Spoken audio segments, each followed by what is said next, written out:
கர்த்தருடைய பரிசுத்த நாமத்திற்கு ஸ்தோத்திரம் உண்டாவதாக.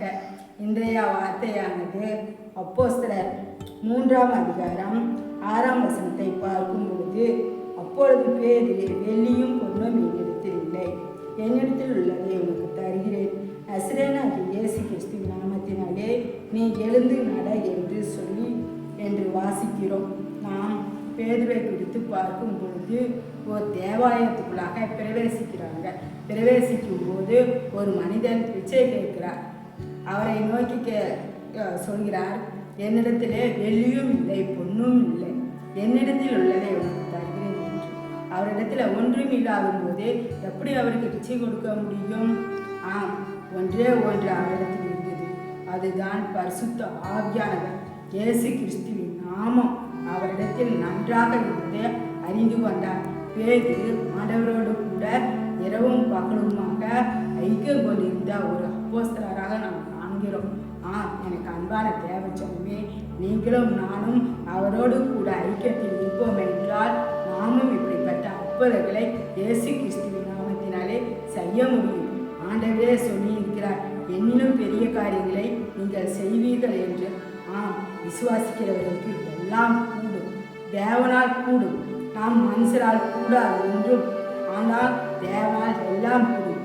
ஆகவேதான் என்னிடத்தில் பொன்னும் இல்லை வெள்ளியும் இல்லை, என்னிடத்தில் உள்ளதை நசரேயனாகிய இயேசு கிறிஸ்துவின் நாமத்தினாலே நீ நட என்று சொல்கிறார். அந்த வார்த்தையானது அவர்களுக்குள் ஜீவன் பெற்று எழுந்து நடக்க செய்தது. அந்த விசுவாசம் நமக்குள்ளும் இருக்குமானால் நாமும் பெரிய காரியங்களை செய்வோம். இன்றைக்கு நீங்களும் நானும் ஆண்டவரை விசுவாசிக்கும் போது இப்படிப்பட்ட பெரிய அற்புதத்தை நாம் கண்கூடாக காணலாம். நாம் ஒரு சிறு ஜபத்தின் மூலமாக இந்த வார்த்தையை முடிக்கலாம். அன்புள்ள பரிசுத்த பிதாவே, இப்பொழுதும் இந்த வார்த்தையை கொடுத்து ஆண்டவரே பேச செய்த தயவுக்காக சோத்திரம் அப்பா.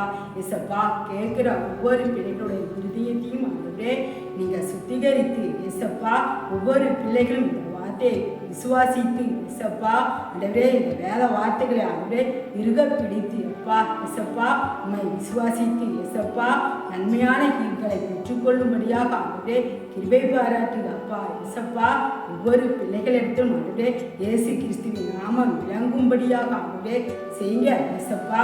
ஆண்டவரே ஒவ்வொரு பிள்ளைகளும் ஆண்டவரே கேட்கிற ஒவ்வொரு பிள்ளைகளுக்குள்ள ஆண்டவரே இருக்கிற குறைவைகளையெல்லாம் அப்பா எடுத்து போட்டு எசப்பா அவர்களுக்கு ஆண்டவரே நிறைவான சுகத்தையும் பலத்தையும் கொடுத்து எசப்பா ஆண்டவரே நீங்க தான் ஒரு புது மனிதனாக ஆண்டவரே மாற்றும்படியாக ஆண்டவரே ஜெபிக்கிறேன். இயேசு கிறிஸ்துவின் நாமத்தினாலேயே ஆண்டவரே ஜெபிக்கிறேன். நல்ல பரிசுத்த